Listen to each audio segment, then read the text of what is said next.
I dampen the paper first with clean water and then add yellow to it while it's still wet, followed by orange. This allows the colours to flow and blend into each other in soft, natural ways, perfect for skies and soft backgrounds. Then a generous swish of alizarin crimson.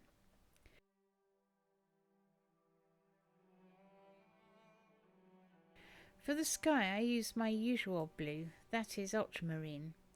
Remember to keep the brush loaded with watery paint and let the pigment move across the damp surface. Don't overwork it.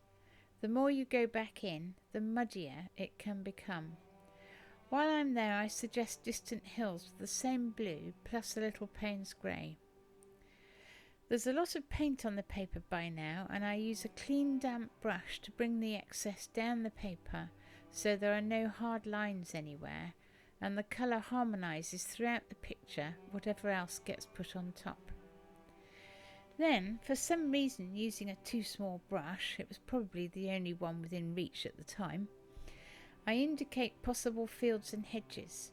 The picture is already in my mind, but I'm changing it as I go along. I haven't quite got the final idea in my mind, although I know what it's about. It's about a fox family chasing along in the shadow of a hedge to escape the morning sun.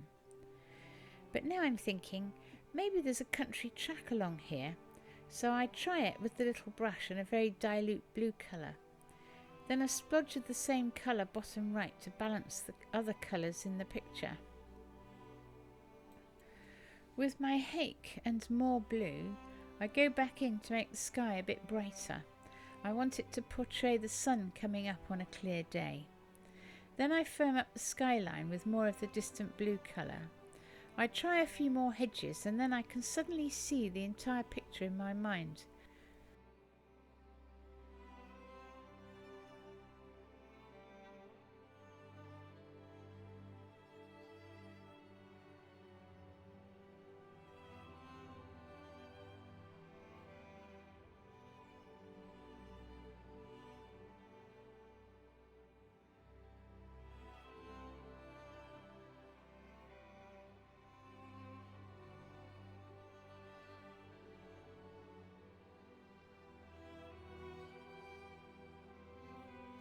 So I go in with green mixed with some grey for the main hedge I want, making sure to keep some of the light from the morning sun glowing in the road this side of the hedge.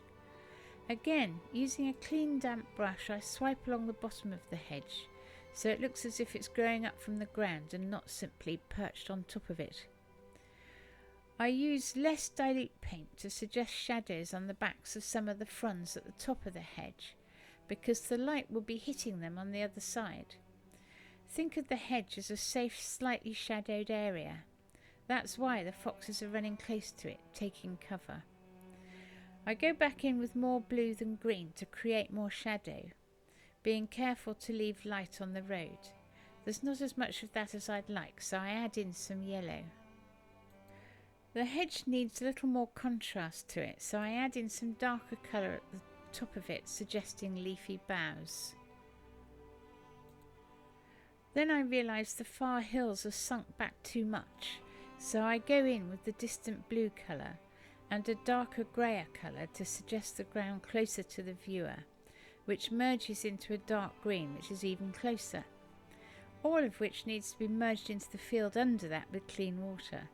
I'm using a size 16 brush at this point. Again, keeping it loose and not worrying about detail. And as soon as the tone of an area is changed, then other areas often have to be adjusted as well to keep the balance. To do this, I sweep across the top of the sky with a mix of blue, grey and a little crimson to bring more weight to that area. Otherwise, it's as if the sky is falling out of the picture.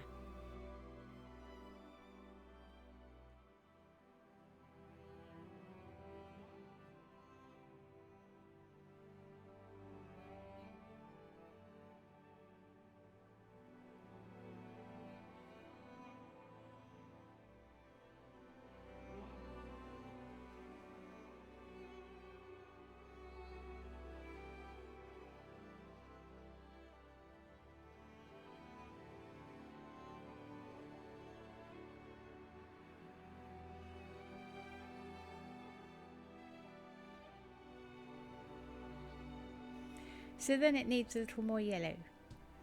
All these layers add up to create depth in the painting because the layers underneath still show through. I'm happy with the balance of it all now, so I let everything dry thoroughly. Something I always do while working is keep a pile of scrap paper next to me. I use it constantly to try out colours before committing them to the actual painting. This avoids surprises. By testing first, I know how a colour will appear.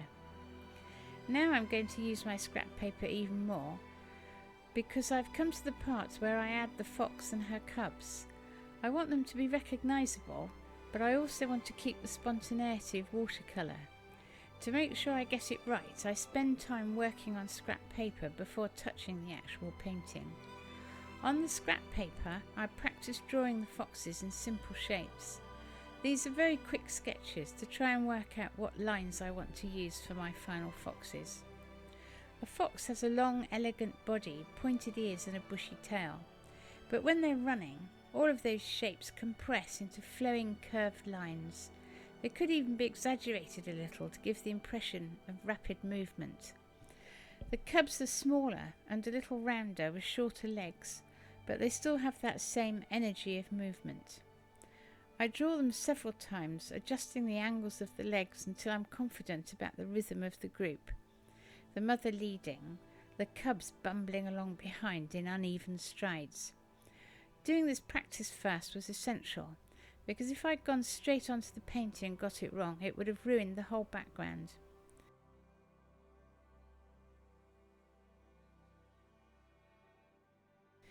Once I felt ready, I lightly sketched the foxes into place on the painting.